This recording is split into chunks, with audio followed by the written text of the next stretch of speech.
Hello दोस्तों, आपका स्वागत है आपके अपने channel click qualify study channel पर। आज हम लोग पार्ट 3 देखेंगे जिसमें टॉप 30 क्वेश्चन होंगे। आइए पहला क्वेश्चन देखा जाए। पहला, किसकी सेना ने ग्रीक शासक सिकंदर के साथ झेलम नदी के तट पर मुकाबला किया? तो वो पोरस थे, पोरस के साथ। दूसरा, यहूदियों के धार्मिक पाठ का नाम है मूसा संहिता।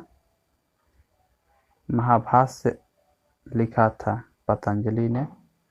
चौथा, प्राचीन काल में स्रोत सामग्री लिखने के लिए प्रयुक्त भाषा थी संस्कृत थी।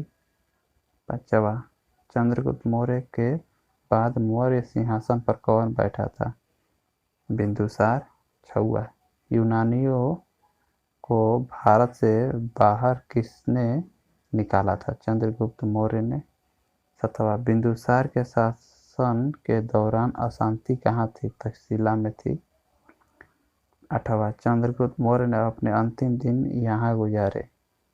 श्रवणबेलगोला, कर्नाटक में। नौवां, अशोक की प्रशासनिक नीति में भारी परिवर्तन किस घटना से आया? कलिंग युद्ध के साथ 261 ईसा पूर्व में हुआ था। 10वां, देव नाम प्रिय के नाम से कौन विख्यात है? अशोक विख्यात थे। किस शिला राजादेश में अशोक ने कलिंग युद्ध के हताहतों का उल्लेख किया है और युद्ध त्याग की घोषणा की है? शिला राजादेश 13। 12वां, चंद्रगुप्त मौर्य के दरबार में भेजा गया यूनानी राजदूत था? मेगास्थनीज था।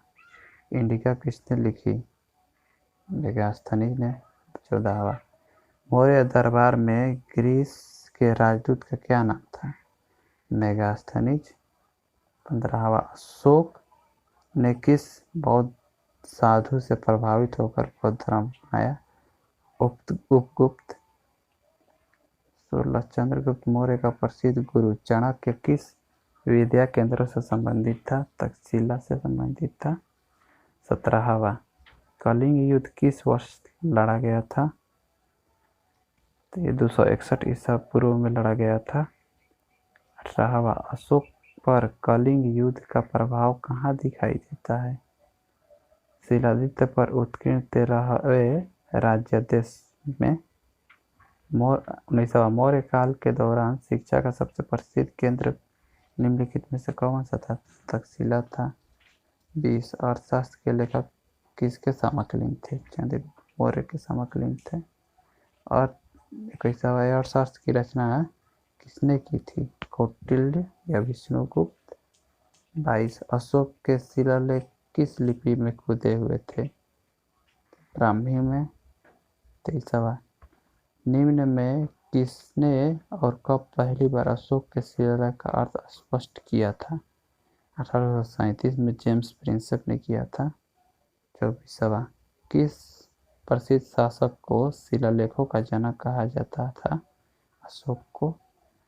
25वां, मौर्य वंश के शासन के दौरान स्थानिक कौन था? जिला प्रशासक था। 26वां, मौर्य वंश के तत्काल बाद किस वंश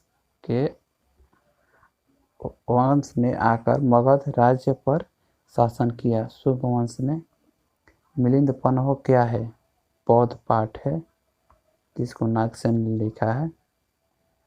28, चरक किसके राज चिकित्सक थे?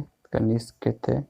29, कुषाण काल में भारतीय और ग्रीक शैली के मिश्रण को विकसित कला विद्यालय को किस नाम से जाना जाता है? गंधार कला के नाम से। 30वां और अंतिम क्वेश्चन, कुषाण वंश के प्रसिद्ध राजा का नाम बताएं। तो कनिष्क था। तो आज हम लोग टॉप 30 क्वेश्चन पार्ट 3 का समाप्त किए। ऐसे ही क्वेश्चन आप लोगों को मिलते रहेंगे। कृपया हमारे चैनल पर बने रहें और लाइक सब्सक्राइब करना ना भूलें। Thank you.